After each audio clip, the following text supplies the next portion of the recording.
हम है यूपी वाली जो जोतिया निपोरिया। हाँ दे मौसी हरन के देखा बीते बीता भरे खाई मेन रोडी पे अकेला ही छुछुआत है। क्या बात है सर। ता अब ही हम पचन आ गए गायत्री भौजी खिया। भौजी इतनी सुंदर है कहा थे मुड़वा में तेल लगाए है यार अच्छी ना लागत होब।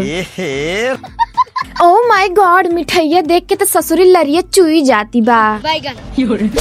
अरा मोरी माई ई तो ससुरी टूटता ही न बा। ता तू पचनी वाली मिठाई कबो खाया है कि नहीं? हम तो पहली बार खाता ही। ता ई है भौजी सबसे छोटका बेटौना बहुत सुंदर बा गाइस। अरा मोरी माई हमसे ज्यादा तो भौजी सुंदर लागत है। मैं तो अपना महुआ तोपली गाइस।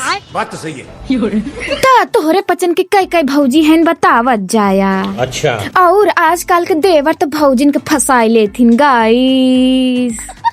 हाँ दे उज्जवल रील बनाए बरे इतना निपोरा धरे यहाँ भगवान। ता उज्जवल और भौजी के साथ रील उल बना ली। अब मैं जा रही हूँ घर।